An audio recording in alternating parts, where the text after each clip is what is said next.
പുള്ളികളെ സുഖങ്ങളൊക്കെ തന്നെയല്ലയോ. നമ്മുടെ രാഹുൽ മാങ്കൂട്ടത്തിലെ ജയിലിൽ നിന്ന് ഇറങ്ങി ജാമ്യം കിട്ടി. പത്തനംതിട്ട സെഷൻസ് കോടതി ചെറുക്കന് ജാമ്യം കൊടുത്തു. ഒരു കാര്യമില്ലാതെ 18 ദിവസമായിട്ട് ചെറുക്കനെ പിടിച്ചടച്ചിട്ടേക്കൂല്ലയോ. ഈ IAS IPS കുറച്ച് അത്യാവശ്യം നിയമവും വിവരമൊക്കെ വേണ്ടായോ.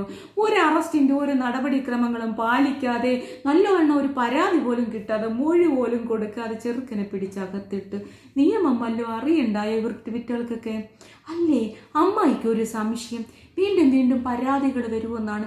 ആദ്യത്തെ അതിജീവിതയും രണ്ടാമത്തെ അതിജീവിതയും പറഞ്ഞ് ഇവർക്കത് എങ്ങനെ അറിയാം?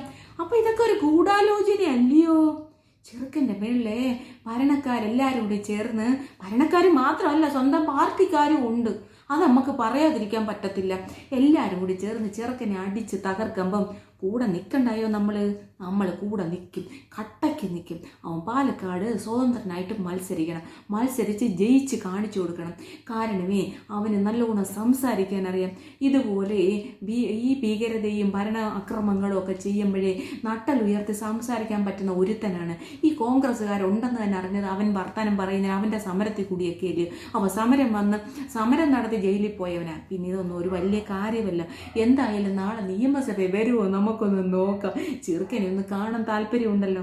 അമ്മയൊക്കെ എന്തായി കാണുമോ എന്തോ. എന്തെങ്കിലും ആവട്ടെ, എന്തായാലും ഇറങ്ങിയല്ലോ. ഇനിയിപ്പോൾ അടുത്തത് പോക്സോ കേസിൽ അവനെ അകത്തിടുമെന്നാണ് പറയുന്നത്. എന്നാൽ ഇവന്മാരൊന്ന് പേടിക്കും. കാരണം ഹൈക്കോടതി നന്നായിട്ട് കൊടുത്തിട്ടുണ്ട്. സെഷൻസ് കോടതി കൊടുത്ത വിധിപ്പകർപ്പുമൊക്കെ നമ്മുടെ കയ്യിൽ കിട്ടുന്നുണ്ട്. ഹൈക്കോടതി കൊടുത്തിട്ടുണ്ട്. ഇത്രയും താമസിച്ച് എന്തുകൊണ്ടാണ് ഇങ്ങനെ പരാതി വരുന്നതെന്ന്.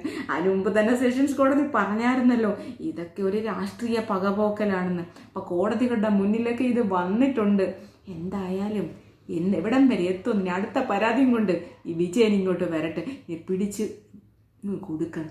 ഇതൊക്കെ എടുത്ത് കിണറ്റിലിട ആരും ഇല്ലെന്ന് അമ്മായി ആലോചിച്ച് പോവുകയാണ് കേട്ടോ.